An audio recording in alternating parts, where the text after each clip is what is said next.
الرحیم۔ خواتین محترم، پیاری پیاری بہنوں اور عزیز بچیوں، السلام علیکم ورحمۃ اللہ وبرکاتہ۔ اس دعا کے ساتھ کہ اللہ تعالی ہمارے اس جڑنے کو قبول فرمائے اور اسے ہمارے لیے دنیا میں ذریعہ ہدایت بنا دے اور آخرت میں نجات اور مغفرت کا ذریعہ بنا دے۔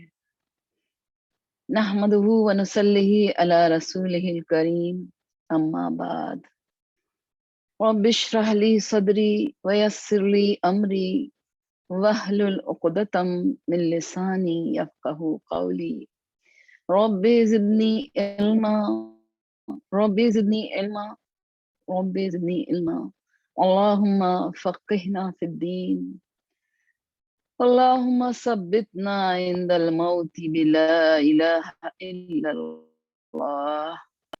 اے اللہ ہم کو دین کی سمجھ بوجھ عطا فرما۔ اے اللہ موت کے وقت ہمیں کلمے پر ثابت قدم رکھ، آمین یا رب العالمین۔ واعوذ باللہ من الشیطان الرجیم، بسم اللہ الرحمن الرحیم۔ سب سے پہلے سورہ قیامہ کی تلاوت سن لیتے ہیں۔ اللہ تعالیٰ اپنی بھرپور مدد فرمائے، علم لدنی سے نوازے اور صحیح صحیح بات کہنے کی توفیق عطا فرمائے۔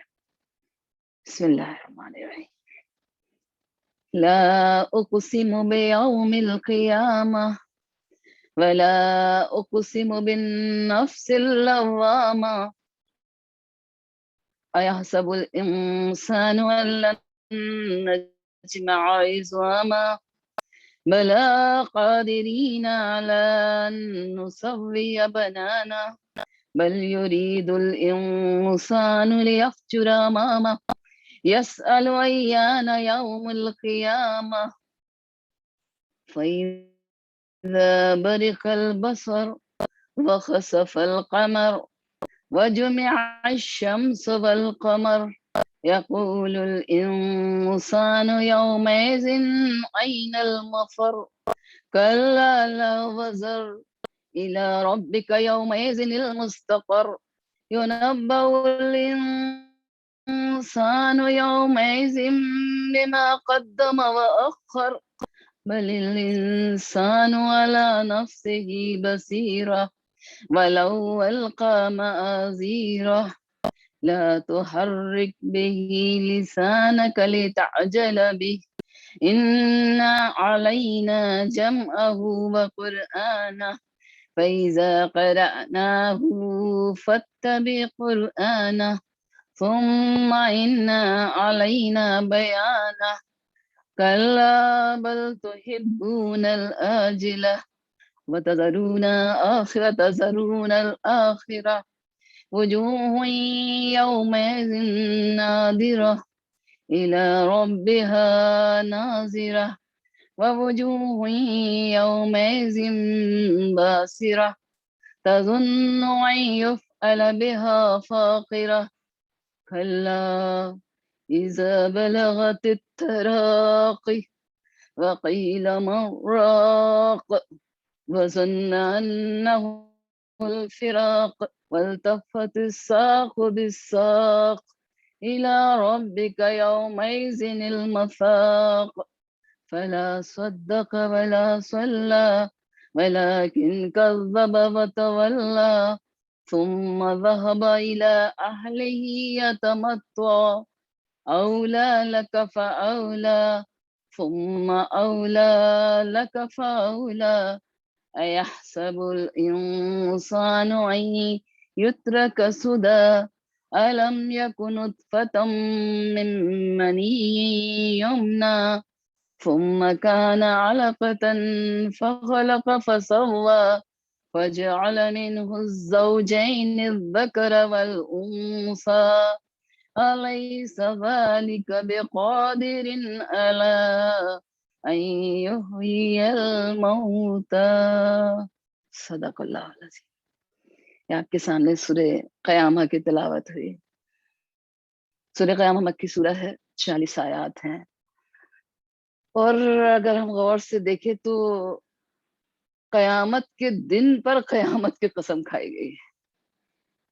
لا اقسم بیوم القیامہ، میں قسم کھاتا ہوں قیامت کے دن کی. یہاں لا یا تو تاکید کے لیے ہے یا پھر زائد ہے کلام میں حسن پیدا کرنے کے لیے یا پھر نافیہ ہے. جیسا کہ ہم کہتے ہیں کہ نہیں تم سمجھتے ہو قیامت نہیں آئے گی، یہ ضرور آئے گی، آ کر رہے گی. کیونکہ اس وقت جو حال تھا تو لوگ قیامت کا انکار کر رہے تھے، قیامت کو جھٹلا رہے تھے. جیسا کہ سورہ تغابن میں اللہ تعالیٰ فرماتا ہے زعم الذین کفروا ان لن یبعثوا قل بلی وربی لتبعثن ثم لتنبعن بما عملتم، کہ کافر زوم میں ہیں کہ وہ اٹھائے نہیں جائیں گے. کہہ دیجئے کیوں نہیں، میرے رب کی قسم ضرور اٹھائے جاؤ گے اور ضرور تم سے پوچھا جائے گا تم کیا عمل کر کے آئے ہو. تو یہ اس کے بارے میں آتا ہے ادئی ابن ربیعہ کے بارے میں آتا ہے کہ انہوں نے اللہ کے نبی صلی اللہ علیہ وسلم سے پوچھا قیامت کے بارے میں مجھے تفصیل بتائیں. جب اللہ کے نبی صلی اللہ علیہ وسلم نے انہیں قیامت کے بارے میں بتایا تو کہنے لگا میں قیامت کی تصدیق نہیں کرتا، اگر قیامت میرے سامنے بھی آ جائے تو بھی ماننے والے. تو قیامت کے منکر تھے، ان کو یقین نہیں تھا کہ دوبارہ اللہ تعالیٰ پھر سے زندہ کرے گا. اس لیے قیامت کی قسم کھا کے اللہ تعالیٰ نے فرمایا. اور یہ قیامت کی قسم کھانا اس بات کی دلیل ہے کہ یہ تو ہونا ہی ہے، قیامت آ کر رہے گی. اور اس پر پھر اگلی آیت اور گواہ ہے وَلَا أُقْسِمُ بِالنَّفْسِ اللَّوَّامَةِ، اور میں قسم کھاتا ہوں نفس لوامہ کی. یہ لوامہ لوم سے ہے، لوام افعال کے وزن پر یعنی فعال کے وزن پر، یعنی کہ یہ نفس لوامہ بھی اس بات کی گواہ ہے، نفس لوامہ کہ ایک دن ایسا ہونا ہی چاہیے، ایک دن فیصلے کا دن ہونا چاہیے جس دن اللہ تعالیٰ نافرمانوں کی ان کی نافرمانیوں کی سزا دے اور فرمانبرداروں کو اس کا اجر دے، بہترین اجر دے. نفس لوامہ کیا ہے؟ یہ ہے ہمارا اندر کا ضمیر، کانشس جسے ہم بولتے ہیں. تو یہ ایک نیچرل سی بات ہے کہ اللہ تعالیٰ نے ہماری فطرت میں رکھا ہے. وَهَدَيْنَاهُ النَّجْدَيْنِ، ہمیں دونوں راہیں دکھا دی، اچھے اور برے کی تمیز کرا دی. تو اندر ایک الارم ہے، ایک چیکنگ پاور ہے. جب انسان کچھ اچھا کرتا ہے اندر سے ایک شاباش ملتی ہے. کوئی آپ کو شاباش دے نہ دے آپ بڑے خوش ہوتے ہیں، آپ بڑے مطمئن ہوتے ہیں کہ میں نے یہ نیکی کی، اللہ کی رضا کے لیے کی. اندر اندر آپ خوش ہوتے ہیں. اور اگر آپ سے کوئی گناہ ہو جاتا ہے، کوئی نافرمانی ہو جاتی ہے، اللہ کی ناراضگی والا عمل ہو جاتا ہے، آپ کا دل اندر سے آپ کو ملامت کرتا ہے. یہ ملامت والا نفس لوامہ، اندر سے آپ گلٹی فیل کرتے، چاہے آپ کتنے عذر پیش کرتے رہے، بات یوں نہیں تھی، بہانے کرتے رہے، عذر کرتے رہے، لیکن اندر سے آپ کو احساس ہوتا ہے آپ نے غلط کیا ہے. قرآن میں 3 نفس کا ذکر ہے. ایک تو یہی نفس لوامہ جو آپ کو اچھا کرنے پہ شاباش دیتا ہے، برا کرنے پر آپ کو ملامت کرتا ہے. دوسرا نفس ہے نفس امارہ، جس کا ذکر ملتا ہے سورہ یوسف میں، ان النفس لامارۃ بالسوء. یہ نفس جو ہے نفس امارہ، یہ برائی کی طرف ہی انسان کو راغب کرتا ہے، ہمیشہ برائی کو مزین کر کے دکھاتا ہے، کر لو کوئی بات نہیں ہے. اور تیسرا نفس ہے وہ ہے سورہ فجر میں جس کا ذکر ملتا ہے نفس مطمئنہ. یعنی جب انسان لفظ نوامہ کی آواز پر لبیک کہتا ہے اور ندامت اور شرمندگی کا احساس اسے اللہ کے سامنے توبہ کرنے پر مجبور کرتا ہے، وہ اللہ کے سامنے ندامت کے آنسو بہاتا ہے، استغفار کرتا ہے، اللہ مجھ سے غلطی ہوئی، اللہ مجھ سے چوک ہوئی. تو پھر یہ نفس یہ نادم ہو کر جب اللہ کو منا لیتا ہے، اللہ کو راضی کر دیتا ہے، اپنی غلطی پر شرمندہ ہو جاتا ہے، تو یہی نفس پھر نفس مطمئنہ بن جاتا ہے. اللہ کے نبی صلی اللہ علیہ وسلم نے ایک شخص کو یہ دعا سکھائی، اللہم انی اسألک نفسا بک مطمئنہ تؤمن بلقائک وترضى بقضائک وتقنع بعطائک. اے اللہ میں تجھ سے نفس مطمئنہ کا سوال کرتا ہوں، جو تیری ملاقات کا یقین کر لے، تیرے فیصلے پر راضی ہو جائے اور تیری عطا پر قانع ہو جائے۔ نفس مطمئنہ، یہاں جو ذکر آیا ہے نفس لوامہ، یعنی لفظ لوامہ اس بات کی گواہ ہے کہ سزا اور جزا کا دن آنا ہی چاہیے، قیامت کا دن آنا ہی چاہیے، فیصلے کا دن ہونا ہی چاہیے۔ لیکن انسان کیوں انکار کرتا ہے قیامت کا دن کا؟ کیوں یہ چاہتا ہے کہ وہ دن نہ آئے؟ کیوں اسے یقین نہیں آتا؟ کیونکہ ایحسب الانسان ان نجمع عظامہ، انسان یہ سمجھتا ہے کہ اللہ تعالیٰ اس کی ہڈیوں کو ہرگز جمع نہیں کرے گا۔ یہ لن بہت زیادہ زور تاکید، ہرگز جمع نہیں کرے گا، انہیں اس کا یقین نہیں آتا۔ یہ ابو جہل اور اس کے ساتھی کہتے تھے ارے یہ کیسے ممکن ہے، ہڈیاں گل جائیں، سڑ جائیں، کھوکھلی ہو جائیں، اس کے بعد اللہ تعالیٰ پھر نئے سرے سے انسان کو بنا دے۔ سورہ یاسین میں آتا ہے وَضَرَبَ لَنَا مَثَلًا وَنَسِیَ خَلْقَهُ قَالَ مَن يُحْيِي الْعِظَامَ وَهِيَ رَمِيمٌ قُلْ يُحْيِيهَا الَّذِي أَنشَأَهَا أَوَّلَ مَرَّةٍ وَهُوَ بِكُلِّ خَلْقٍ عَلِيمٌ۔ یہ ہمارے بارے میں مثالیں بیان کرتا ہے، اپنی پیدائش کو بھول گیا۔ کہتا ہے کہ جب یہ ہڈیاں بوسیدہ ہو جائیں گی تو کون انہیں زندہ کرے گا؟ آپ ان سے کہہ دیجئے وہی زندہ کرے گا جس نے پہلی بار پیدا کیا۔ وہ ہر طرح کا پیدا کرنا جانتا ہے۔ کوئی چیز کو ایک بار بنانا مشکل ہوتا ہے، ایک بار پیدا کرنا مشکل ہوتا ہے، دوبارہ اس کے لیے بہت آسان ہوتا ہے۔ اللہ کے لیے کیا مشکل ہے؟ سورہ نازعات میں اللہ تعالیٰ فرماتا ہے یقولون انا لمردودون فی الحافرہ اذا کنا عظاما نخرہ۔ یہ لوگ کہتے ہیں کہ ہم پہلی حالت میں پھر واپس ہوں گے جب ہم کھوکھلیاں ہڈیاں ہو جائیں گے۔ ان کو اس بات کا یقین نہیں تھا۔ اللہ تعالیٰ اس کا جواب دیتا ہے بلا قادرین علی ان نسوی بنانا، کیوں نہیں؟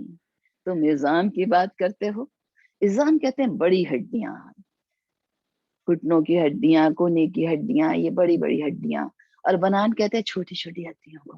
اللہ تم نظام کی بات کرتے ہو، ہم تو اس بات پر بھی قادر ہیں کہ تمہارے پور پور درست کر دیں۔ پوروں کی چھوٹی چھوٹی ہڈیاں، اس سائٹ کی اپنے فنگر پرنٹس کبھی دیکھے ہیں؟ کبھی غور کیا ہے؟ اگر یہ انسان کے ہاتھ میں ہوتا کتنا بنا لیتا، کتنا ڈیفرنٹ کر لیتا، 10 20 30 ہزار لاکھ، کتنا۔ یہ تمام انسان اگلے پچھلے جو اللہ نے پیدا کیے، ان کو اللہ تعالیٰ نے سب سے بڑی اپنی قدرت کی نشانی کہ یہ ہر ایک کی فنگر پرنٹس الگ ہے، اور اللہ تعالیٰ وہی لوٹائے گا۔ اللہ تعالیٰ فرما رہا ہے نسویہ، درست کر دیں گے، پور پور درست کر دیں گے، وہی لوٹائیں گے تمہارا۔ تمہیں ہماری قدرت پہ یقین نہیں آتا؟ تم کہتے ہو کہ اللہ ہڈیوں کو جمع نہیں کرے گا۔ اللہ تعالیٰ فرماتے ہیں ہم قادر ہیں اس پر بھی کہ ہم تمہارے پور پور درست کر دیں۔ کہیں اگر سیو کر سکتے ہو تو سیو کر لینا، ہم تمہارے فنگر پرنٹس بھی وہی لوٹائیں گے جو آج تمہارے ہیں۔ یہ کمال قدرت صرف اللہ ہی کے ہو سکتے ہیں، یہ ایک رب کی ہی ہو سکتی ہے جو ہمارا اور آپ کا خالق ہے، جس نے ایک بار پیدا کیا وہ دوبارہ بھی پیدا کرے گا۔ اس کے لیے کوئی مشکل نہیں ہے، اور قیامت آ کے رہے گی۔ یہ اس کے عدل کا تقاضا ہے، اس کے انصاف کا تقاضا ہے کہ قیامت آئے، قیامت قائم ہو۔ یہ قیام سے ہے، قائم ہو، نیکوں کو ان کی نیکیوں کا بدلہ ملے اور مجرموں کو سزا ملے۔ لہذا اگلی آیت میں اللہ تعالیٰ فرماتا ہے کہ بات یوں نہیں ہے، بلکہ بات کیا ہے؟ بل یرید الانسان لیفجر امامہ، بلکہ انسان یہ چاہتا ہے کہ وہ آگے خود سری کرتا جائے، کیونکہ جب اسے یہ احساس ہوگا کہ مجھے اللہ کے سامنے کھڑا ہونا ہے، قیامت کا دن آنا ہے، فیصلے ہونے ہیں، مجھ سے ایک ایک عمل کے بارے میں حساب لیا جائے گا، تو وہ انسان گناہ کیسے کر سکتا ہے؟ وہ خود سری اور خودکشی کیسے کر سکتا ہے؟ تو لہذا انسان یہ سوچتا ہے کہ اگر اس نے آخرت کا یقین کر لیا تو وہ پھر اپنی من مانی نہیں کر پائے گا، اپنی من چاہی نہیں کر پائے گا، نفس پرستی نہیں کر پائے گا۔ اللہ تعالیٰ سورہ علق میں فرماتا ہے کلا ان الانسان لیطغی ان رآہ استغنی، ہرگز نہیں، انسان بڑا سرکش ہے کیونکہ وہ اپنے آپ کو بے پرواہ سمجھتا ہے، جو چاہوں کروں، میرا کوئی پوچھنے والا نہیں، مجھ سے کوئی حساب لینے والا نہیں، میری مرضی، میری زندگی، جیسے چاہوں جیوں۔ ایحسب ان لن یقدر علیہ احد، سورہ بلد میں اللہ تعالیٰ فرمایا کہ انسان یہ سمجھتا ہے کہ اس پر کسی کا زور نہیں چلنے والا، اور دوسری جگہ اسی سورہ میں اللہ تعالیٰ فرماتا ہے ایحسب ان لم یرہ احد، کیا وہ یہ سمجھتا ہے کہ کوئی اسے دیکھ نہیں رہا؟ تو انسان چاہتا ہے کہ وہ اپنی من مانی زندگی گزارے، اپنی مرضی والی زندگی گزارے، کوئی اسے روکنے والا نہ ہو، ٹوکنے والا نہ ہو، اس کا کوئی حساب اور کتاب نہ ہو، اور وہ اپنی نافرمانیوں میں آگے بڑھتا چلا جائے، اور اسی لیے وہ قیامت کا مذاق اڑاتا ہے، مذاق کے انداز میں سوال کرتا ہے یسأل ایان یوم القیامہ، پوچھتا ہے قیامت کب آئے گی، حالانکہ اس حقیقت کو وہ جانتا ہے لیکن وہ اس کا انکار کرتا ہے۔ اللہ کے نبی صلی اللہ علیہ وسلم سے بار بار سوال ہوتا تھا اور لوگ پوچھتے تھے وَيَقُولُونَ مَتَى هَذَا الْوَعْدُ إِن كُنتُمْ صَادِقِينَ، اگر تم سچے ہو تو بتاؤ قیامت کب آئے گی۔ تو لہٰذا انسان کیونکہ وہ اپنی من مانی من چاہی کرنا چاہتا ہے، اس لیے وہ قیامت کا انکار کرتا ہے، اس کا سامنا کرنے سے گھبراتا ہے، لہٰذا اس کا مذاق اڑاتے ہوئے وہ سوال کرتا ہے، پوچھتا ہے آخر کب آئے گی، اب تک کیوں نہیں آئی؟ لہٰذا اس کا جواب اللہ تعالیٰ فرماتا ہے فَإِذَا بَرِقَ الْبَصَرُ وَخَسَفَ الْقَمَرُ وَجُمِعَ الشَّمْسُ وَالْقَمَرُ، قیامت کب آئے گی؟ جب آنکھیں چندیا جائیں گی، جیسے کہ برق کہتے ہیں بجلی کو، بجلی کی چمک کیا کرتی ہے؟ آنکھوں کو خیرہ کر دیتی ہے۔ یہ وہ دن ہوگا جس کے بارے میں قرآن کہتا ہے سورہ حج میں یوم تتقلب قلوبہم والابصار، جس دن دل اور نگاہیں الٹ جائیں گی، انسان کی آنکھیں خیرہ ہو جائیں گی، حیرت زدہ ہو جائے گا، یہ کیا ہوا اچانک، اور چاند جو ہے وہ بے نور ہو جائے گا۔ ویسے بھی ہم جانتے ہیں سب کہ چاند کی اپنی روشنی تو ہے نہیں، یہ تو سورج سے روشنی لیتا ہے، خسف کہتے ہیں دھس جانے کو، یہ سورج میں جب دھس جائے گا تو اس کی اپنی روشنی ختم ہو جائے گی، یعنی فرمایا جا رہا ہے کہ جب آنکھیں چندیا جائیں، چاند بے نور ہو جائے، اور وَجُمِعَ الشَّمْسُ وَالْقَمَرُ، سورج اور چاند جمع کر دیے جائیں، یہ وہ دن ہوگا، قیامت کا دن ایسا ہولناک ہوگا، وہ دن آ کر رہے گا، انسانوں کا حال کیا ہوگا؟ یقول الانسان یومئذ این المفر، انسان کہے گا کہاں بھاگ جاؤں، کوئی مشکل آتی، کوئی پریشانی آتی ہے، ایسے بھی آپ دیکھیں کہیں آپ راستے میں جا رہے ہوں، اچانک اندھیرا چھا جاتا ہے، آپ کہتے میں کوئی ایسی جگہ چلا جاؤں، کہاں پناہ کی جگہ چلے جاؤں، آپ سے گھبراتے ہیں، تھوڑی دیر کا اندھیرا بھی آپ سے برداشت نہیں ہوتا، قیامت کے اندھیرے، کہتے ہیں قیامت کے دن جنہوں نے ظلم کیا ہوگا وہ ظلم اندھیروں کی شکل میں ہوگا، انسان کہے گا کہاں بھاگ جاؤں، کدھر جاؤں، کہاں ہے پناہ کی جگہ؟ اللہ تعالیٰ فرما رہے کلا لا وزر، ہرگز نہیں، کوئی جائے پناہ نہیں، اب کوئی بھاگنے کی جگہ نہیں، اب کوئی پناہ گاہ نہیں، اب تو الی ربک یومئذ المستقر، اب تو اپنے رب کے پاس ہی ٹھکانا تھا۔ جو مہلت ملنا تھی مل چکی، جو کرنا تھا کر چکے، آج کی غفلت کل حسرت میں بدلنے والی ہے۔ آج اگر ہم نے اللہ کو راضی نہ کیا، رب چاہی زندگی نہ گزاری، اور ویسے بھی آپ دیکھیے قیامت تو آئے گی ہی آئے گی، لیکن اللہ کے نبی صلی اللہ علیہ وسلم نے فرمایا من ماتا فقط قامت قیامت ہو، جو انسان مر جاتا ہے اس کی قیامت تو قائم ہی ہو جاتی ہے۔ اب عمل کے سارے دروازے بند ہو جاتے ہیں، جو کرنا ہے اس کی زندگی میں کرنا ہے، جو تیاری کرنا ہے موت سے پہلے کرنا ہے۔ اس وقت انسان چاہے گا کہاں بھاگ جاؤں، کوئی جگہ مل جائے، کوئی پناہ گاہ مل جائے، مگر کہیں کوئی ٹھکانہ نہیں۔ آج تو بس رب کا ہی فیصلہ ہے، رب کی طرف ہی ٹھکانا ہے۔ اور آج کیا ہونے والا ہے؟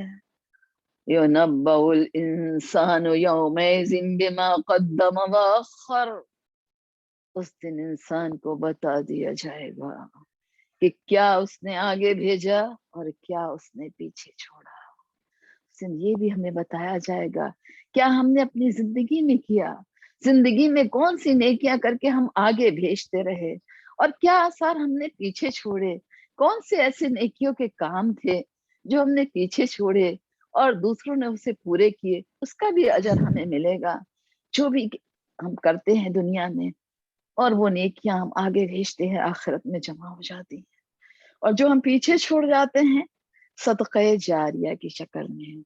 اللہ کے نبی صلی اللہ علیہ وسلم کی حدیث مبارکہ کا مفہوم ہے کہ جب کوئی شخص کوئی دین میں کوئی نیک کام کرتا ہے تو اس کے پیچھے جتنے لوگ اسے فالو کرتے ہیں تو ان کو تو اس کا اجر ملتا ہی ہے، لیکن جس نے اس نیکی کی شروعات کی اس کو بھی اس کا اجر ملتا ہے، اور ان نیک کام کرنے والوں کے اجر میں بھی کوئی کمی نہیں آتی۔ اسی طرح اگر کوئی بدعت شروع کرتا ہے، کوئی گناہ کا کام شروع کرتا ہے، کوئی نافرمانی کا کام شروع کرتا ہے، تو اس کے پیچھے جتنے لوگ اس کو فالو کرتے ہیں، اس گناہ کو جتنے لوگ کرتے ہیں، تو اس کو تو اس کا گناہ ملتا ہی ہے، اس کو تو اپنا بار اٹھانا ہی ہے، لیکن ان لوگوں کا بار بھی اس سے اٹھانا پڑتا ہے، جبکہ ان کے بار میں بھی کوئی کمی نہیں آتی۔ لہٰذا اللہ تعالیٰ فرما رہا ہے آج کے انسان سمجھتا ہے وہ کیا کر رہا ہے، کیا آگے بیچ رہا ہے، کیا پیچھے چھوڑ کر جانا ہے، لیکن اس کو تو اس وقت سب کچھ بتا دیا جائے گا، اس سے کہا جائے گا اقرا کتابک کفا بنفسک الیوم علیک حسیبا، اپنا اعمال نامہ پڑھ لو، آج کے دن تم اپنا حساب کرنے کے لیے خود کافی ہو۔ لہذا یہ جو کچھ بھی ہم کر رہے ہیں یہ آخرت میں ہمارے لیے جمع ہو رہا ہے، جو کچھ ہم پیچھے چھوڑ جائیں گے وہ بھی ہمیں ملتا رہے گا، اچھا ہو یا برا ہو۔ حدیث پاک کا مفہوم ہے جب انسان مر جاتا ہے اس کا عمل موقوف ہو جاتا ہے، لیکن 3 عمل جاری رہتے ہیں، ایک تو صدقہ جاریہ، دوسرے علم نافع، تیسرے نیک اولاد۔ جو انسان کوئی ایسا عمل کر لیتا ہے جو اس کے لیے صدقہ جاریہ بن جاتا ہے، کوئی ایسا علم جو دوسروں کو اس کے جانے کے بعد بھی نفع پہنچاتا رہے، وہ قبر میں سویا رہتا ہے، چپ کے اس کا اجر اسے ملتا رہتا، اور ایک اولاد جس کی اس نے تربیت کی ہے، وہ جب ہاتھ اٹھا کے اپنے والدین کے لیے مغفرت کی دعائیں کرتی تو اللہ تعالیٰ اس کے درجات کو بلند کرتا رہتا ہے، یہ نیک عمل باقی رہتے، بشرط کہ ہماری تیاری بہترین ہو، ہم نے اولاد کی صحیح تربیت کی ہو، ہم نے اپنے علم سے دوسروں کو فائدہ پہنچایا ہو، ہم نے کوئی ایسا عمل کیا ہو جو ہمارے لیے صدقہ جاریہ بنے۔ کاش اللہ تعالیٰ ہمیں اس کی توفیق عطا فرما۔ ایک مطلب اس کا یہ بتایا جاتا ہے قدم و اخر کا، کہ کون سے کام ہم نے پہلے کیے، اول وقت میں کیے، کون سے کاموں کو ہم نے ڈیلے کیا. جیسے اگر ایک حساب لیا جائے ہماری زندگی کی جتنی نمازیں ہیں، تو ان کا اگر حساب لیا جائے تو کتنی نمازیں ہم نے اول وقت پر پڑھی، کتنی نمازوں کو ہم نے ٹال ٹال کر، یہ بھی ہمارے سامنے آئے گا. اور ایک قدم آخر کا مطلب یہ ہے کہ ہم نے کن کاموں کو ارجنٹ کیا اور کن کاموں کو ہم نے امپورٹنٹ سمجھا، کن کاموں کو ہم نے پرائیورٹی دی اور کن کاموں کو ہم نے پیچھے کر دیا. یہ ساری چیزیں انسان اس وقت جو دیکھے گا، حسرتوں کے انبار ہوں گے. آج اگر ہم نے اپنے لمحوں کو غفلت میں گزار دیا، اپنی سانسوں کو اللہ کی رضا کے لیے وقف نہیں کیا، کل کا دن حسرت ہی حسرت ہے. اللہ تعالیٰ سورہ مریم میں فرماتا ہے وَأَنذِرْهُمْ يَوْمَ الْحَسْرَةِ، ان کو حسرت کے دن سے ڈرا دیجیے، حسرت والے دن سے ڈرا دیجیے. ہر انسان کہے گا کاش کاش. جو نیک لوگ ہوں گے ان کو بھی حسرت ہوگی، ان کو یہ حسرت ہوگی کاش انہوں نے اور زیادہ نیکیاں کی ہوتی، کاش انہوں نے اور زیادہ اپنے وقت کو اللہ کی راہوں میں لگایا ہوتا. اور گناہگاروں کی حسرتوں کا تو کیا کہنا، ان ایک ایک لمحے پر حسرت ہوگی. کاش انہوں نے اللہ کی مانی ہوتی، کاش ایمان والے ہو کر زندگی گزاری ہوتی، کاش اسلام والے ہو کر زندگی گزاری ہوتی، کاش اللہ کے احکام پر چلے ہوتے. کیسی حسرت. امام عبد القیم فرماتے ہیں کہ انسان کو ہر اس سانس پر حسرت ہوگی جو اللہ کو راضی کیے بغیر گزر گئی. ارے ایک ایک سانس ہماری قیمتی ہے، ایک ایک لمحہ. ہم کبھی سوچتے ہی نہیں کس طرح ہم اپنے وقت کو ضائع کر دیتے ہیں، کبھی موبائل میں، کبھی کمپیوٹر پر، کبھی دنیا کی باتوں میں. کس طرح ہمیں احساس ہی نہیں ہوتا کہ یہ قیمتی لمحے کس طرح ضائع ہو رہے ہیں. یہ ہماری گنی چنی سانسیں کس قدر قیمتی ہیں کہ ایک سانس بھی ہم زیادہ نہیں لے سکتے، ایک سانس بھی ہم کم نہیں کر سکتے. لہٰذا اس وقت انسان کو حسرت ہوگی. کہتے ہیں کہ وہ راستے بھی حسرت کریں گے جن راستوں پر انسان بغیر اللہ کا ذکر کیے گزر گیا ہو، اور وہ بستر بھی حسرت کرے گا، حسرت کا باعث بنے گا جس پر انسان بغیر اللہ کا ذکر کیے سو گیا ہوگا. یعنی یہ حسرت کے لمحے ہوں گے، لیکن موقع ہاتھ سے نکل چکا ہوگا. آج ہمارے پاس وقت ہے، آج ہمارے پاس مہلت ہے، بہت کچھ کر سکتے ہیں. پچھلی زندگی ہو سکتا ہے ہماری شرک میں گزری ہو، کفر میں گزری ہو، نافرمانیوں میں گزری ہو، لیکن سچی توبہ تمام گناہوں پر حاوی ہو جاتی ہے، سارے گناہوں کی مغفرت کا ذریعہ بن جاتی ہے. اسی لیے آتا ہے نا کہ جو نو مسلمز ہوتے ہیں، جو ریورٹ ہوتے ہیں، ان کے لیے کتنا بڑا ایوارڈ ہے. یعنی پچھلی زندگی میں گناہوں کے انبار صحیح، لیکن ایک کلمہ لا الہ الا اللہ ان کے سارے گناہوں کو دھو دیتا ہے.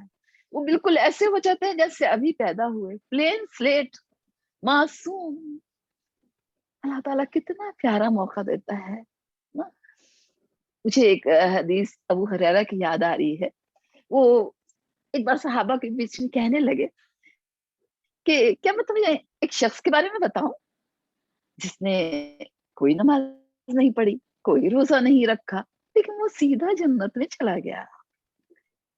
صحابہ کو بڑی حیرت، بتاؤ بھائی کون ایسا شخص ہے؟ کہنے لگے ایک شخص تھا، اس نے کلمہ پڑھا، اور کلمہ پڑھنے کے بعد ابھی نماز کا کوئی وقت ہی نہیں آیا تھا کہ اعلان ہو گیا جہاد کے لیے چلو. وہ شخص جہاد میں شریک ہوا اور شہید ہو گیا اور جنت میں چلا گیا. ابھی رمضان آیا نہیں جو روزے رکھتا، ابھی نماز کا وقت ہوا نہیں کہ نماز پڑھتا، لیکن اللہ تعالیٰ نے اسے جنت میں داخل کر.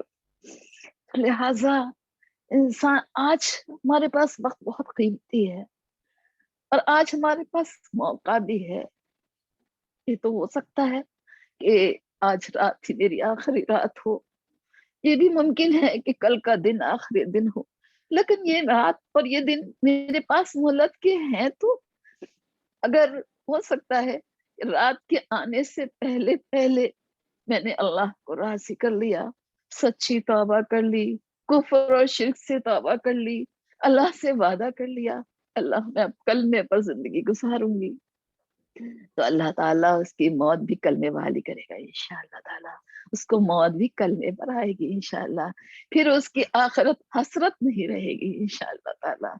لہٰذا اللہ تعالیٰ فرما رہا ہے کہ اس روز انسان کو بتا دیا جائے گا کہ کیا اس نے آگے بھیجا اور کیا پیچھے چھوڑا۔ بل الانسان علی نفسہ بصیرہ ولو القی معاذیرہ، بلکہ انسان تو خود گواہ ہے، مجھے خود پتا ہے میں نے کیا کیا ہے، میری کیا تیاری ہے، ہر انسان اپنے بارے میں خود جانتا ہے، لوگ مجھے کتنا ہی اچھا سمجھتے رہے لیکن میرے اندر کیا کمی ہے، میں نے کتنی نافرمانیاں کی ہیں، اس سے کیا غلطیاں ہوئی ہیں، اسے میں جانتی ہوں۔ اسی لیے آپ دیکھتے ہیں نا قرآن میں اللہ تعالیٰ نے ہم سے انڈیویجولی تقاضا کیا، سورہ حشر میں اللہ تعالیٰ نے فرمایا وَلْتَنظُرْ نَفْسٌ مَا قَدَّمَتْ لِغَدٍ، ہر شخص یہ نظر کرے، ہر شخص یہ دیکھے کہ اس نے اپنے کل کے لیے کیا بھیجا ہے، کل کے لیے کیا تیاری ہے۔ ہماری پوری زندگی آج ہے اور آخرت کل ہے۔ اللہ تعالیٰ فرما رہا ہے یہ دیکھو، آج ہمیں یہ دیکھنا ہے میرے کل کے لیے میرے پاس کیا جمع پوچھی ہے۔ آج رات انشاءاللہ ہم بستر پر لیٹ کر اپنا محاسبہ ضرور کریں گے انشاءاللہ۔ کیا محاسبہ کریں گے؟ میری کتنی زندگی گزری، کسی کی 30 سال بھی گزری ہوگی، 40 سال بھی گزری ہوگی، 60 سال بھی گزری ہوگی، اس سے زیادہ بھی گزری ہوگی، لیکن آج ہم یہ ضرور سوچیں گے لیٹ کر بستر پہ کہ میری زندگی کا کتنا وقت دنیا کے لیے لگا اور کتنا وقت میں نے آخرت کے لیے لگایا ہے۔ اگر میں اپنے بارے میں سوچوں اور ایمانداری سے میں اپنے لیے سوال کروں تو مجھے محسوس ہوگا، اندر سے ایک جواب آئے گا کہ میرا زیادہ وقت تو دنیا کے لیے ہی لگ چکا ہے، میری ساری تیاریاں دنیا کے لیے ہی رہی ہیں، میری ساری انرجیز، میری صلاحیتیں، میرا مال، میری دولت، میرا سب کچھ دنیا پر لگ گیا ہے، آخرت کے لیے میرے پاس کوئی ایسی تیاری نہیں ہے جس کو میں اللہ کے سامنے پیش کر سکوں، یا اللہ یہ خالص آپ کے لیے ہے۔ خود چوکنا ہونے کی ضرورت ہے۔ اگر آج بھی ہم نہ جاگے، آج بھی ہم نے غفلت برتی تو یہ کل ہمارے لیے بہت ہی حسرت کا دن ہوگا۔ اس حسرت سے پہلے انشاءاللہ ہم اس مہلت سے فائدہ اٹھا لیں انشاءاللہ۔ انسان خود جانتا ہے، انسان خود اپنے بارے میں پتا ہے۔ ایک بچہ جو ایگزام دیتا ہے اسے پتا ہے کہ میں نے ایگزام کیسا دیا ہے، میرا رزلٹ کیسا ہونا چاہیے، اور آج کل تو بچے اتنے شارپ مائنڈ ہیں، پورا اپنا کیلکولیشن کر کے بتا دیتے ہیں میرے اتنے مارکس آئیں گے، میں نے ایسا پیپر دیا۔ کیا ہم نے کبھی اپنا کیلکولیشن کیا؟ میری آخرت میں کیا ہے، مجھے آخرت میں کیا ملنا چاہیے، میری آخرت کی تیاری کیسی ہے؟ لہٰذا اللہ تعالیٰ فرما رہا ہے کہ انسان خود جانتا ہے، اپنے بارے میں اسے سب پتا ہے، چاہے وہ کتنی معذرتیں پیش کرتا رہے۔ ہم اصل میں مقابلہ کرنا نہیں چاہتے، ہم معذرتیں پیش کرتے نہیں، وہ تو اس وجہ سے کر لیا، وہ تو یوں ہو گیا، وہ تو ایسے ہو گیا، وہ تو فلاں کی وجہ سے ہو گیا، ہم دوسروں کو بلیم کرتے رہتے ہیں، حالانکہ اندر سے ہم جانتے ہیں۔ کبھی ایسا بھی ہوتا ہے کہ اس وقت انسان کو احساس نہیں ہوتا ہے، بہت دن کے بعد کبھی احساس ہوتا ہے، اور پھر انسان سوچتا ہے میں نے کس طرح اپنے وقت کو ضائع کر دیا۔ بہرحال ہم بچے ہوئے لمحوں، ہم جو ہمارے لمحے ہیں بچ گئے ہیں، ان بچے ہوئے لمحوں کو ہم اللہ کی رضا اور اس کی خوشنودی کا طالب تو بنا سکتے ہیں۔ جو گزر گئے لمحے انہیں واپس نہیں لا سکتے، لہٰذا ہم ایک عزم کرتے ہیں انشاءاللہ کہ ہم اپنے بچے ہوئے لمحوں کی حفاظت کریں گے انشاءاللہ. اسے نفس چاہ نہیں بنائیں گے، ان لمحوں کو رب چاہ بنائیں گے انشاءاللہ، تاکہ کل آخرت میں قیامت کے دن جب اللہ کے سامنے ہم کھڑے ہوں تو ہم سرخرو ہو سکیں، ہم رسوا ہونے سے بچ جائیں. آج ہمیں ساری دنیا کے غم ہے، کسی کو اولاد کا غم ہے، کسی کو شوہر کا غم ہے، کسی کو مال کا غم ہے، کسی پر مشکلات ہیں، کسی پر بیماریاں ہیں، کسی پر تکالیف ہیں، کوئی مسائل میں گرفتار ہے، نہ جانے کتنے غم ہیں، کتنے غموں کی بھیڑ ہے ایک انسان کے ساتھ. آج غموں کی بھیڑ میں ہے، لیکن ہم ان سارے غموں کو اگر ایک غم میں کنورٹ کر لیں، ایک غم، یہ سارے غم سیکنڈری ہو جائیں گے. یہ چھوٹے چھوٹے غم، یہ ہمارے سارے جو ہیں غم نہیں رہیں گے، اور وہ ہے فکر اور غم آخرت کا غم. اگر ہمیں آخرت کا غم لگ جائے گا تو یہ دنیا کا کوئی غم نہیں رہے گا. ابو ہریرہ سے ایک بار کسی نے کہا کہ فلاں نے تمہارے بارے میں ایسے ایسے کہا. وہ کہنے لگے کہ کس نے کیا کہا، میں اس کا کیا غم کروں، مجھے تو یہ غم ہے کہ کل قیامت کے دن میرے ساتھ کیا معاملہ ہونے والا ہے. میرا اعمال نامہ دائیں ہاتھ میں ملے گا یا بائیں ہاتھ میں ملے گا، اس رات میں میرا کیا معاملہ ہوگا. جو آخرت کا غم، یہ غم بڑا غم ہے. کہتے ہیں نا کہ اگر انسان کو دنیا کی ساری آسائشیں، ساری آرائشیں، ساری نعمتیں دے دی جائیں، پھر ان کو کیا کچھ نہیں ملا تھا. لیکن آخرت، وہ ساری آخرت کے مقابلے میں ایسی ہیں جیسے سمندر کے ذرے اور قطرے. کیا حیثیت ہے ان قطروں کی، کیا حیثیت ہے ان ذروں کی، ریت کے ذرے کیا حیثیت رکھتے ہیں. تو یہ سارے دنیا کے بڑے سے بڑے غم، چاہے ساری زندگی کسی کی آزمائشوں میں گزری ہو، ساری زندگی امتحان دیتا رہا ہو، تکالیف اور مصیبتیں جھیلتا رہا ہو، لیکن آخرت کے مقابلے میں ان غموں کی کوئی حیثیت نہیں. اصل غم آخرت کا غم، اصل عذاب، اصل تکلیفیں آخرت کی تکلیف. وہ دنیا میں انسان کو بہت سی آسائشیں آرائشیں مل جائیں، وہ بھی آخرت کے مقابلے میں ذرے اور قطرے ہیں. لہذا اصل نعمت آخرت کی نعمت ہے، اصل تکلیف آخرت کی تکلیف ہے. لہذا ہمارا غم آخرت کا غم بن جائے انشاءاللہ. ہم کتنی بھی معذرتیں پیش کر لیں لیکن کچھ نہیں ہوتا. ہم نے جو کیا ہے ہمیں معلوم ہے اور ہمیں اس کا حساب دینا ہے. اللہ سے ہم لمحہ بھر کے لیے بھی بچے ہوئے نہیں ہیں، اللہ کی نظر سے ہم اوجھل نہیں ہیں. وَمَا اللَّهُ بِغَافِلٍ عَمَّا تَعْمَلُونَ، اللہ غافل نہیں ہے جو کچھ تم کرتے ہو. لہذا ہمیں آج انشاءاللہ سوچنا ہے اپنی آخرت کے بارے میں انشاءاللہ، اور آج ہی سے انشاءاللہ بہترین تیاری کی توفیق اللہ سے مانگنی ہے. اللہ کی مدد کے بغیر ہم کچھ نہیں کر سکتے. لا حول ولا قوت الا باللہ. نیکی کرنے کی طاقت اور گناہ سے بچنے کی توفیق صرف اللہ ہی دیتا ہے. یہ دو بول بولنے کی جو توفیق دی ہے اللہ کی مدد سے ہے، ورنہ نہ ہم اس لائق ہے، نہ ہماری زبان اس لائق ہے جو اللہ کا کلام، اللہ کا ذکر کر سکے. چلتے ہیں ہم اپنی اگلی آیات کی طرف. لا تحرک به لسانک لتعجل به ان علینا جمعه وقرآنه فإذا قرأناه فاتبع قرآنه ثم ان علینا بیانه. اس پر ہم ایک حدیث دیکھ لیتے ہیں ابن عباس رضی اللہ عنہ کی. جب اللہ کے نبی صلی اللہ علیہ وسلم پر وحی نازل ہوتی تو آپ جلدی جلدی زبان کو حرکت دیا کرتے تھے، مشقت میں پڑ جاتے تھے. فکر ہوتی تھی کہ کہیں کوئی حصہ چھوٹ نہ جائے. اللہ تعالیٰ نے فرمایا کہ آپ اپنی زبان کو جلدی جلدی حرکت نہ دیا کریں، کیونکہ اس کا جمع کرنا، اس کا پڑھانا ہمارے ذمے ہے۔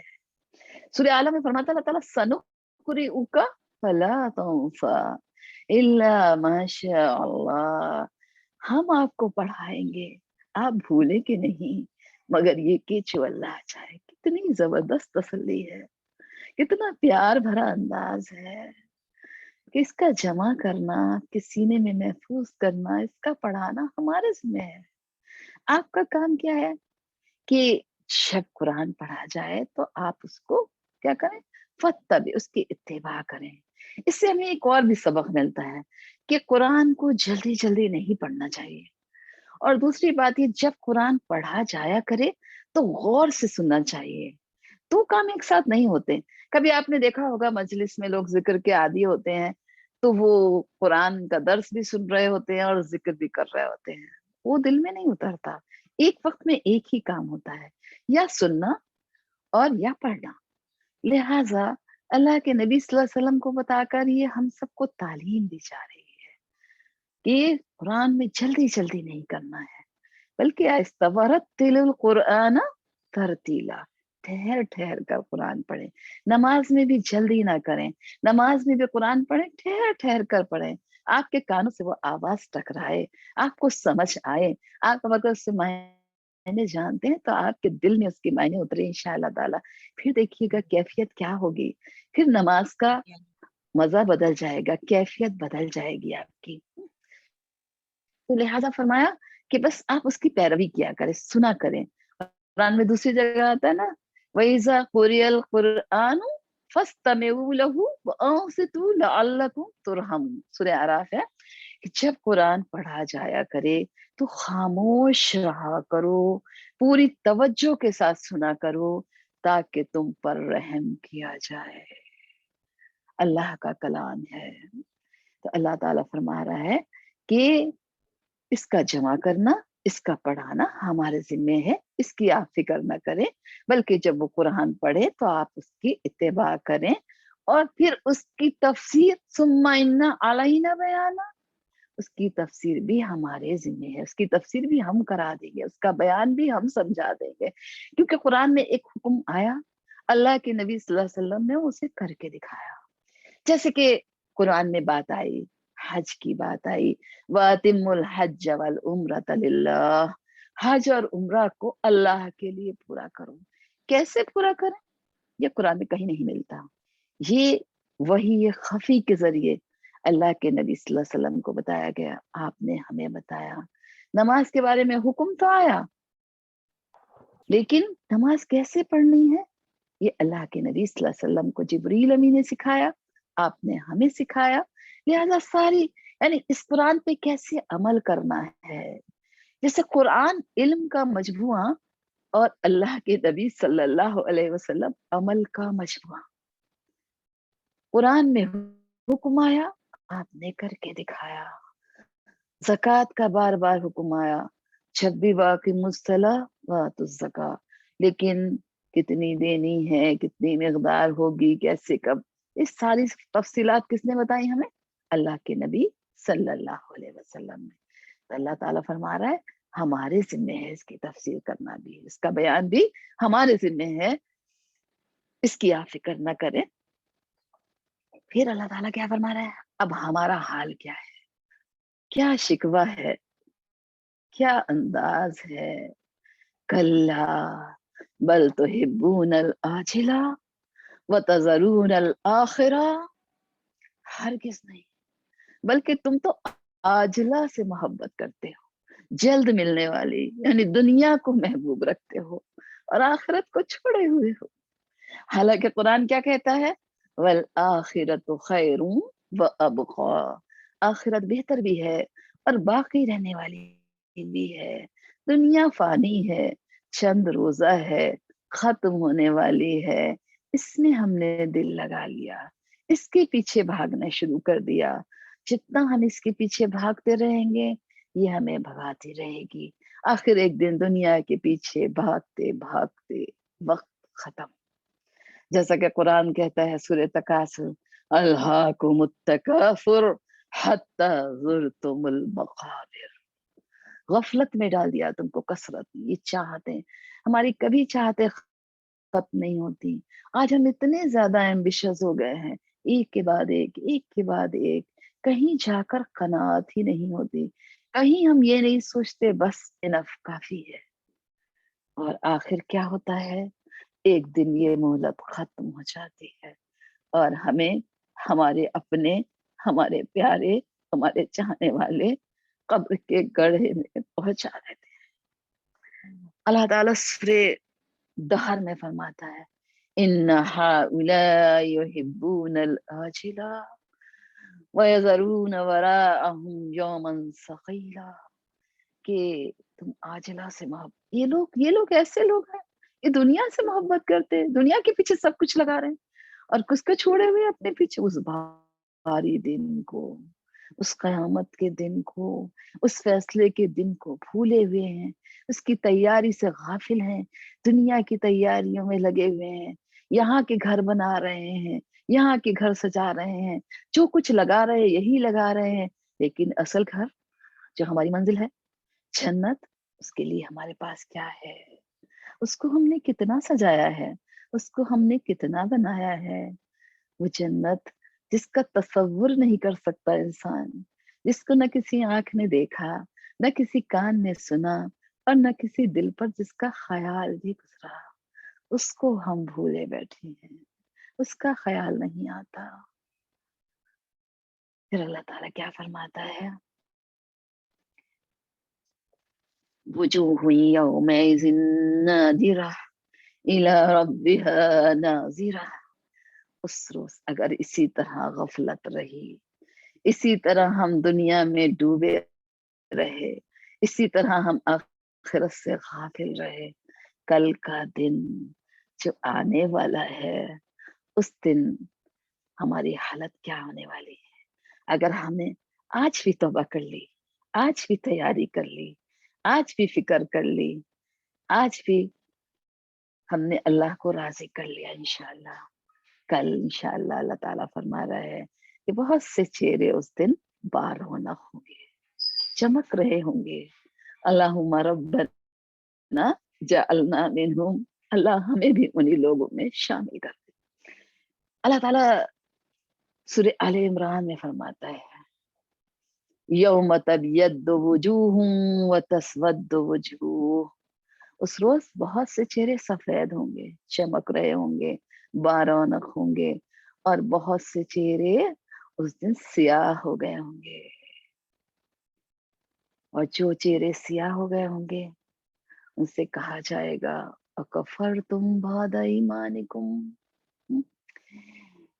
سورہ ابسہ اللہ تعالیٰ فرماتا ہے وجوہ یومئذ مسفرہ ضاحکۃ مستبشرہ ووجوہ یومئذ علیہا غبرہ ترہقها قترہ. اللہ تعالیٰ فرمائے بہت سے چہرے اس دن بارونق ہوں گے، چمکتے دمکتے، شاد و خندان، حشاش اور بشاش. اور بہت سے چہرے جن پر گرد پڑ رہی ہوگی، سیاہی ذلت ان پر چھا رہی ہوگی. اللہم حافظنا منہم. اللہ ہم ان سے بچائیں. یہاں بھی اللہ تعالیٰ کیا فرما رہا ہے؟ بہت سے چہرے چمک رہے ہوں گے، بہت شاد و خندہ ہوں گے، بڑے رونق والے ہوں گے. ویسے بھی ہم دیکھتے ہیں نا کہ اندر کی جو خوشی ہوتی ہے نا وہ چہرے سے جھلکتی ہے. اور یہ کیوں ہوگی نا؟ اِلَىٰ رَبِّهَا نَاظِرَةٌ. اپنے رب کے محو دیدار ہوں گے اور اس دیدار کی وجہ سے ان کے چہرے بہت حسین ہوں گے. یہاں اللہ کی بات نہیں ہے، ان لوگوں کے چہرے جو اللہ کا دیدار کریں گے انشاءاللہ تعالی. جنتی جب اللہ کا دیدار کر کے لوٹیں گے ان کے حسن میں اضافہ ہو جائے گا. بہت حسین، جتنی بار اللہ کا دیدار نصیب ہوگا اتنی بار ان کے چہرے اور حسین اور حسین اور حسین ہو جائیں گے. یہ کہتے ہیں نا ریفلیکشن پڑتا ہے انسان کے اوپر نا. اسی لیے اللہ کے نبی صلی اللہ علیہ وسلم ایک دعا مانگا کرتے تھے اللہم انی اسألک لذت النظر الی وجہک والشوق الی لقائک. یا اللہ میں تیرے روح اقدس کی زیارت اور تیرے ملاقات کا شوق مانگتی ہوں۔ اللہ تعالیٰ ہم سب کو اپنا دیدار نصیب فرمائے انشاءاللہ۔ تو یہ جنتی، اللہ کے نبی صلی اللہ علیہ وسلم فرمایا، جنتی اللہ کا دیدار اس طرح کریں گے جیسے تم دنیا میں چودھویں کا چاند دیکھتے ہو۔ اللہ تعالیٰ اپنا دیدار نصیب فرمائیں گے۔ تو لہٰذا اللہ تعالیٰ فرما رہا ہے کہ بہت سے چہرے اس دن رونق ہوں گے، اپنے رب کے مہر دیدار ہوں گے، سبحان اللہ۔ لیکن اس کے برعکس وہ وجوہ یومئذ باسرہ، بہت سے چہرے اداس ہوں گے، شرمندہ ہوں گے، نادم ہوں گے، حسرتوں کا شکار ہوں گے۔ تظن ان یفعل بها فاقرہ، تو یقین ہو جائے گا کہ اب کمر توڑ عذاب آنے والا ہے، شامت آنے والی ہے، اب تو کہیں سے بچاؤ کا کوئی راستہ نہیں ہے۔ کیسی حسرت، کیسی ندامت، کیا حالت، کیسی نظریں جھکی ہوئی ہوں گی۔ ترحقہم ذلہ، ذلت چھا رہی ہوگی، کوئی بچانے والا نہیں ہوگا۔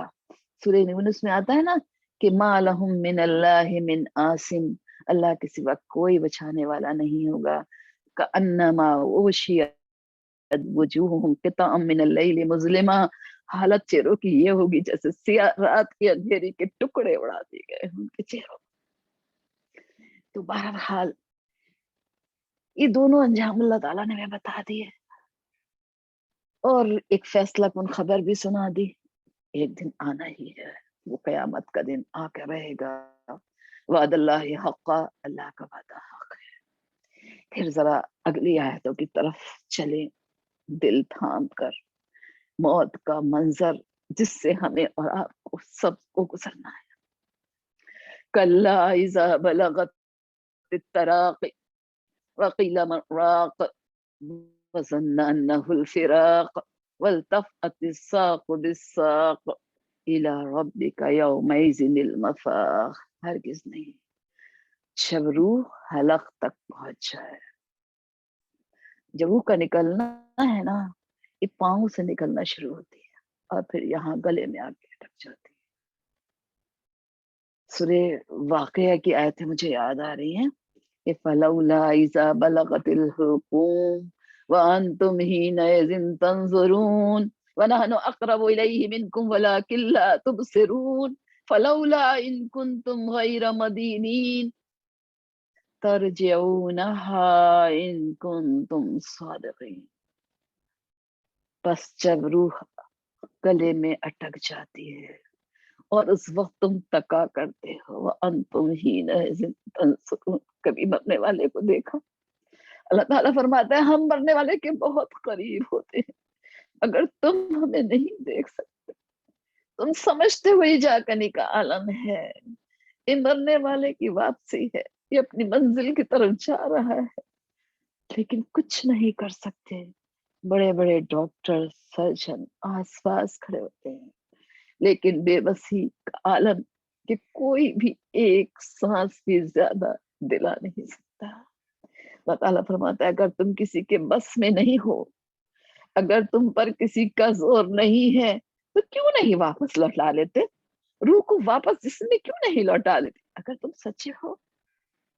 یہاں بھی اللہ تعالیٰ فرماتا ہے جب روح گلے میں آ جاتی ہے اور کیا ہے، اور کہا جاتا ہے کوئی جھاڑ پھونک کرنے والا، ارے کوئی دم کرو، ارے کوئی جھاڑ پھونک کرو۔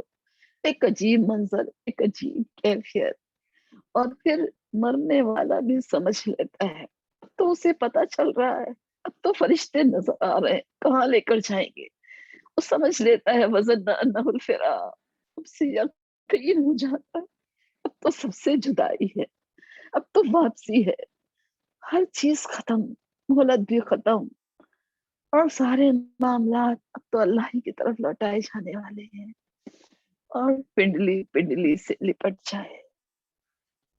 اگر یہ منظر کبھی جھانکا نہیں کیا کسی نے دیکھا ہو، کیا حالت ہوتی ہے انسان کی۔ آہستہ آہستہ پیروں کی طرف سے روح نکلتی جاتی ہے، جسم ٹھنڈا ہوتا جاتا ہے، اچانک یہ روح پرواز کر، بس اللہ تعالیٰ فرماتے ہیں اب تو اپنے رب کی طرف ہی چلنا ہے، اب واپسی اسی طرف ہے جہاں سے آئے تھے وہی واپس۔ اللہ تعالیٰ فرماتا ہے یہ وہ بندہ ہے فلا صدق ولا صلی ولكن كذب وتولى ثم ذهب الى اهله يتمطى. اس نے نہ تو تصدیق کی اور نہ نماز پڑھی، یعنی نہ تو اللہ کے نبی صلی اللہ علیہ وسلم کی تصدیق کی، نہ آپ کے بتائے ہوئے راستے پر چلا، نہ نمازوں کی پابندی کی، بلکہ جھٹلاتا رہا آج اور منہ پھیرتا رہا۔ آج ہم بھی کہیں نہ کہیں عمل سے جھٹلا رہے ہیں۔ ہم یہ تو نہیں کہتے کہ اللہ کے نبی سچے نہیں ہیں، لیکن اللہ کے نبی صلی اللہ علیہ وسلم کے بتائے ہوئے راستوں پر ہماری زندگی نہیں ہے، سنتوں سے ہم دور ہوتے چلے جا رہے ہیں، آپ کی اتباع، آپ کی اطاعت ہماری زندگی سے نکلتی چلی جا رہی ہے۔ نمازوں کا جو حال ہے ہم خود ہی جانتے ہیں، اللہ کے سامنے اگر کھڑے ہو بھی جاتے ہیں نہ خشوع ہے نہ خضوع ہے، ذہن کہیں اور رہتا ہے، سر سجدے میں ہوتا ہے، قیام کی حالت میں ہو، پڑھ تو سورہ فاتحہ رہے ہوتے ہیں، لیکن اس وقت بھی ذہن میں دنیا چل رہی ہوتی ہے، بھولی بسری باتیں نماز میں ہی یاد آ رہی ہوتی ہیں۔ لہٰذا اللہ تعالیٰ فرما رہا ہے کہ اس نے جھٹلایا اور منہ موڑا اور اپنے گھر والوں کی طرف اکڑتا ہوا چل دیا۔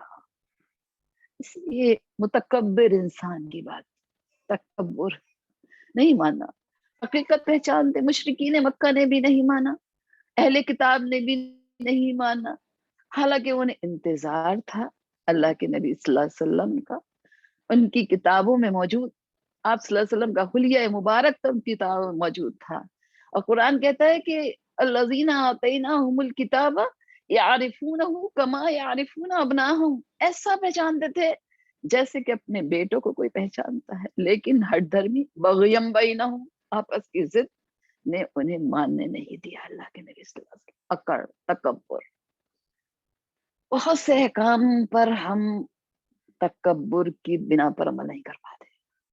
اللہ تعالیٰ فرما رہا ہے، 4 بار اللہ فرما رہا ہے اولا لک فاولا ثم اولا لک فاولا، ہلاکت ہے تیرے لیے، ہلاکت ہے تیرے لیے۔ یہ اولا تو ویل سے ہے، ویل جہنم کی ایک گھاٹی کا بھی نام ہے، ویل ہلاکت، بربادی، پھر دوبارہ پھر ہلاکت ہے تیرے لیے اور ہلاکت ہے۔ اب دیکھتے ہیں جو اگلی آیات ہے، بالکل پھر شروع میں جو بات ہم نے کی تھی بگننگ، سورہ کے بگننگ میں، اب اینڈ کی طرف بھی ہمیں کیا بتایا جا رہا ہے کہ کیوں نہیں مانتا انسان، کیا سمجھتا ہے انسان۔ ایحسب الانسان ان یترک سدی الم یکن نطفۃ من منی یمنی، اللہ تعالیٰ فرما رہا ہے کیا سمجھتا ہے انسان، یوں ہی چھوڑ دیا جائے گا، کوئی پوچھنے والا نہیں، کوئی حساب لینے والا نہیں، جس سے ساری نعمتیں دی وہ نعمتوں کے بارے میں سوال ہی نہ کرے۔ سورہ مومنون میں اللہ تعالیٰ فرماتا ہے افحسبتم انما خلقناکم عبثا وانکم الینا لا ترجعون، کیا تم نے یہ سمجھ لیا کہ ہم نے تمہیں بیکار پیدا کیا، جاؤ من مانی من چاہی مرضی والی زندگی گزارو، جیسے چاہو رہو، کچھ پوچھا نہیں جائے گا، کچھ نہیں کہا جائے گا، اور تم ہماری طرف لوٹ کر نہیں آؤ گے۔ انا الینا ایابہم ثم ان علینا حسابہم، تمہیں ہماری ہی طرف لوٹ کر آنا ہے اور ہمارے ہی ذمے تم سے حساب لینا ہے۔ کیا سمجھتے ہو، کیا سمجھتے ہو کہ تم کو یوں چھوڑ دیا جائے گا، کچھ پوچھا نہ جائے گا؟ یہ سارے مظالم جو تم نے کیے، حق تلفیاں کی، قطع رحمیاں کی، اللہ کی نافرمانیاں کی، کوئی سوال نہ کیا جائے، کوئی پوچھ گچھ نہ ہو، کوئی سزا نہ ہو؟ ذرا سوچو تو صحیح، کیسے یہ ممکن ہے؟ اپنی پیدائش پہ غور کرو۔ الم یکن نطفۃ من منی یمنی، کیا تم نطفے کی شکل میں نہیں تھے جو منی، جو قطرہ میں ٹپکایا جاتا ہے؟ کیا تمہاری حیثیت کیا ہے؟ ایک طرف کہا گیا کہ اپنے گھر والوں کی طرف اکڑتا ہوا چلتا ہے، جاتا ہے، اپنے آپ کو بڑی چیز سمجھتا ہے، تب اس کی حیثیت یاد دلائی جا رہی ہے، ایک منی کا قطرہ